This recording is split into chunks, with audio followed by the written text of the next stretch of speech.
Go right ahead, Mr. Freddy. Oh, Mr. Freddy is ready for Teddy. Teddy. Yeah, hello again. Welcome to Fire and Steel. Today we got a GPS device test. This is my Garmin GPSmap 62s. I've had this for 3 or 4 years, I think. So I have actually been using it a lot. It weighs 9.2 ounces, 260 grams. It has a TFT display, 2.6 inches on the diagonal, 65,000 colors. The resolution is 160 by 240 pixels. So yeah, it is IPX7 rated, certified, which means it is waterproof down to a meter for 30 minutes. It's got a rubber texture around, so it'll take a beating. Yeah, and it's grippy. It's really comfortable to hold. It uses 2 AA batteries. It should last you about 20 hours on 2 batteries. I recommend you buy rechargeable NIM batteries or lithium, because it can be a battery eater if you don't set it right. I'm gonna go through that later. Yeah, settings are important. Yeah. It includes this chunk of a carabiner. Big plus for that. It is sturdy as hell. It's some Really well made. plain aluminium, I think. Yeah. It's the aircraft aluminium. Yeah. So you can hang it on literally anything. It comes with a data cable, USB. The USB port is behind this rubber hatch here, which you also have this external antenna port. And a manual, of course. It takes micro SD memory cards, and it has an internal memory of 1.7 gigabytes, which is plenty. I don't use a external card. I only use the internal memory, and I have the entire Norway on this thing. Oh. The official Garmin maps. You can delete maps too if you need more. But Yeah. as he says, I think newer versions have higher quality maps, but at the same time I think they... Yeah, they come with they upgrade the maps all the time, and they come with this 3D version maps now. I don't need them. It's a positioning tool. Yeah. We like to read maps. Yeah. But it's always nice to have a GPS, and Yeah. Garmin is top of the line, all the way up there. They're a very known brand, been doing this for years and years and years.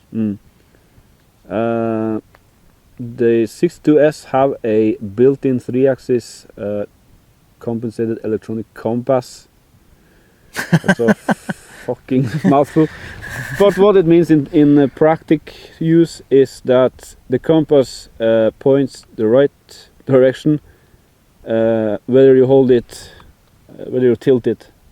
I had an older Garmin, which when I tilted the Garmin with the compass on, the compass went haywire all over the place. But this keeps the direction whether I'm not holding it horizontally.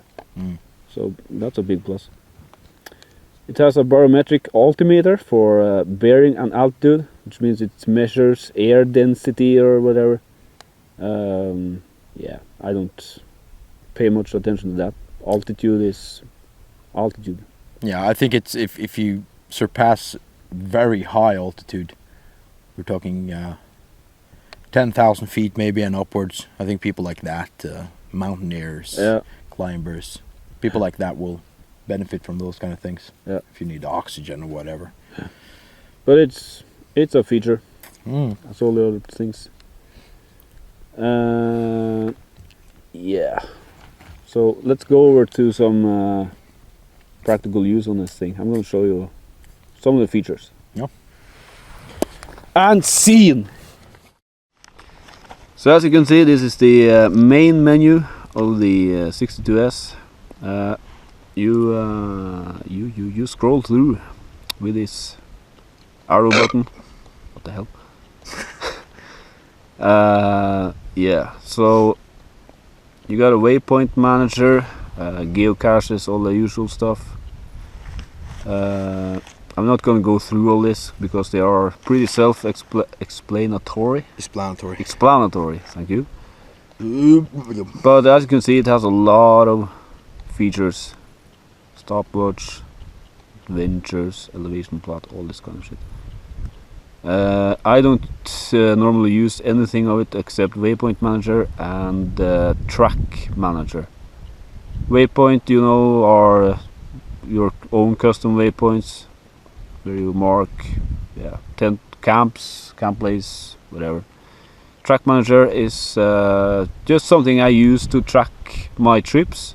Download the tracks on my computer and put it into the Basecamp program from Garmin, which is which you can download for free. Highly recommended program. It has a lot of features, and yeah, basically works. I have used a route planner, I think, sometimes. That's some kind of road. No, actually, route planner is you create your own custom route and you walk it. You create it on your computer and you walk it later. So I have used that too sometimes. But usually the paths and stuff like that are on the maps. So setup, you have a lot of setup on this thing.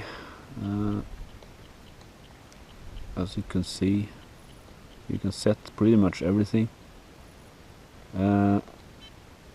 Yeah, so you scroll through. You have 4, I think. Let's see. You got main menu, satellite, map, compass, and trip computer. These are the 4 main pages, to call it that. Satellite, you see how much reception you got, and the satellites, where they are, and stuff like that. Maps, self-explanatory. That's a map. That's where we are now. You got the zoom buttons here. Zoom in. You scroll through with page to compass. As you can see, I'm pointing west. You got these fields here. These are custom. You can change them to different kind of information you want to see. You got trip computer. This is yeah, even more information. Elevation. You can see it tells me when the sun is going down. Stuff like that. These are also custom. You can change these 6 fields. And main menu. So that's all the pages. These 2 are also custom, and you can set different kind of layouts. You can have 4 fields, you can have 50-50 fields and map, all kinds of stuff like that. You scroll through the page with page and quit, back and forth. Menu brings up the menu of every window you're on, or you can press it twice to go to the main menu. You got mark, which lays out a mark or a waypoint on your map, and you got the search button, find. You search for places. You got the on-off switch here, which you hold to turn it off, or you can press it lightly, and you get this small menu where you can change the backlighting. Now this is a pretty important point, because as it is now in the middle of the day, you can turn the backlight off and you save a lot of battery. It really, you can tell really many hours on it. Save many hours. So I always try to pay attention to this thing, and yeah, keep that in mind. And also I have turned on the screensaver, which also saves a lot of battery. What that means is the screen turns off in a set amount of time. So I highly recommend you turn screensaver on. Yeah, what else do we got? Yeah, and you know Garmin make touchscreen models. I guess touchscreen is taking over. I don't know. Yeah, I would say it's. They have a lot of models with touchscreen now, at least. I think they only have one, maybe two models with buttons. But I really like the buttons, because it's easier to operate the GPS with the gloves and stuff like that. Also, if it's raining and it's wet, touchscreen is bad. It doesn't really work all that well. Yeah. If your fingers are wet. So, but I like the buttons on it. They are very pronounced. You can really feel when you press them. So, and they're fast. It's not. It may have a learning curve on them. Yeah, because, but everything does. Yeah, but once you learn it, you operate this thing. I would say equally fast as a touchscreen. One little minus I have is the compass. It sometimes or regularly needs to be calibrated. It's not a big deal, but sometimes when you rotate the GPS, you can see the orientation I have here, the arrow turns. But sometimes the compass gets stuck for some reason, and you have to calibrate it over.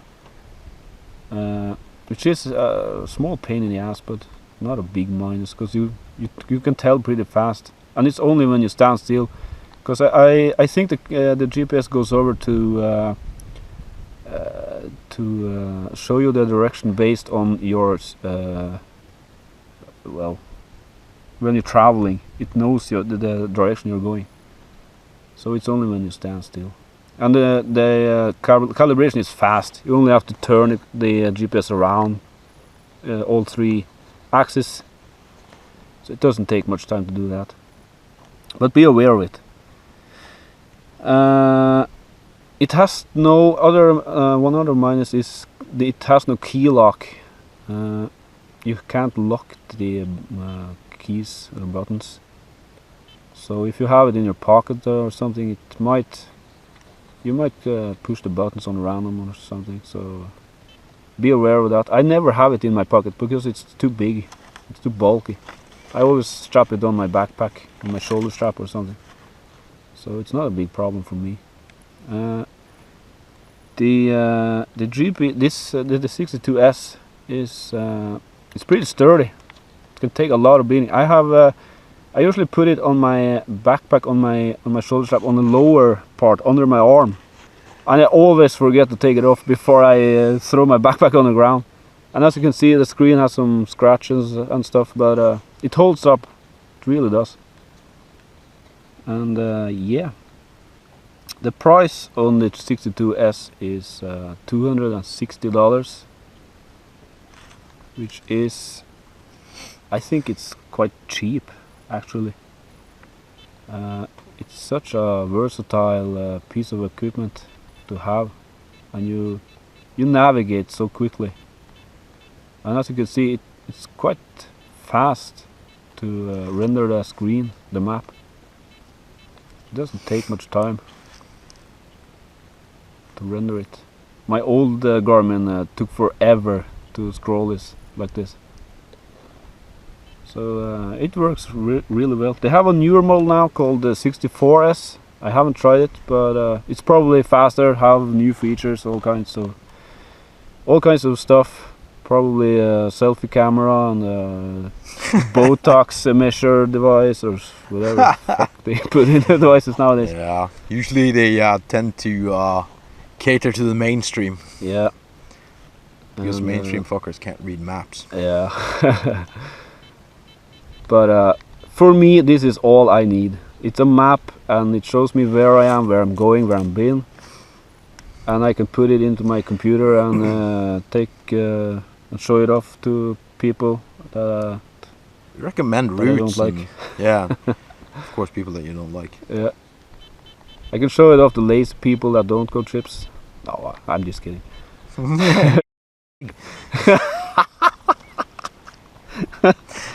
So yeah, but about the maps, the Garmin maps are pretty expensive, and probably for a reason. They're pretty detailed, but you can add your own custom maps. You can download free maps on openstreetmap.org. It's a wiki page. They are great, actually. They are maybe as detailed as the Garmin maps. So if you don't want to shell out the money for the Garmin maps, try the free maps. I'm gonna put the link in the description, by the way, because they are very good.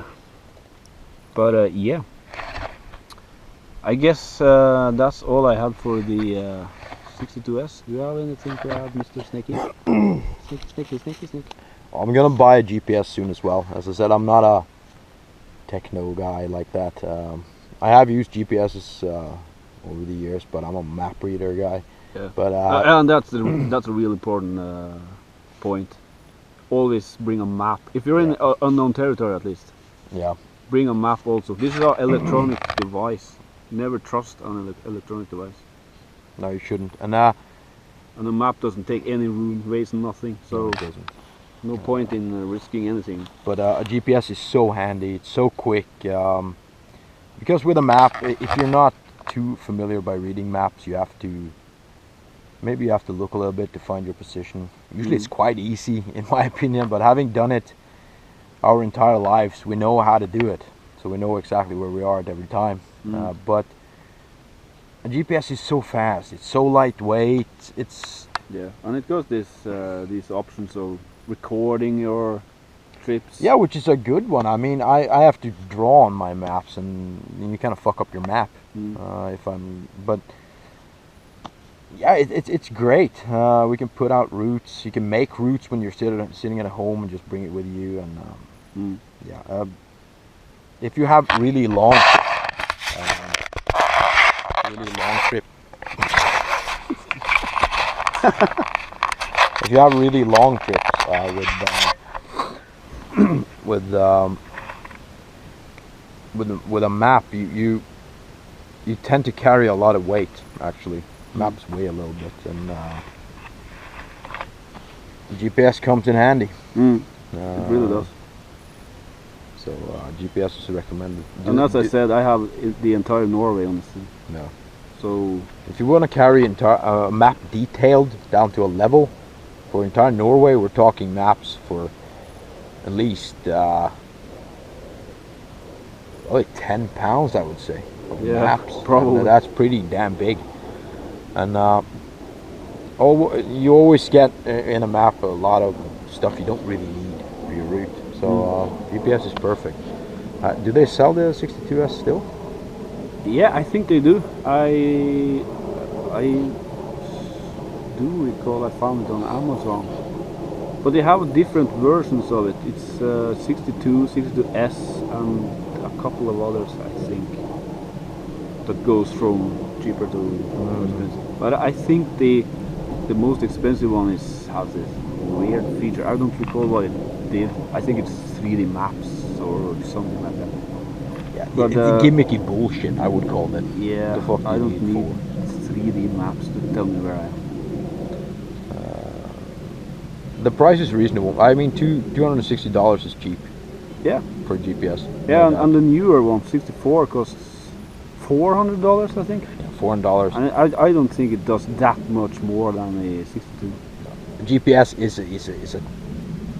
a location system. I Yep. mean, how much stuff do you need on that thing? Now I get it. A lot of features, it's nice. It's good.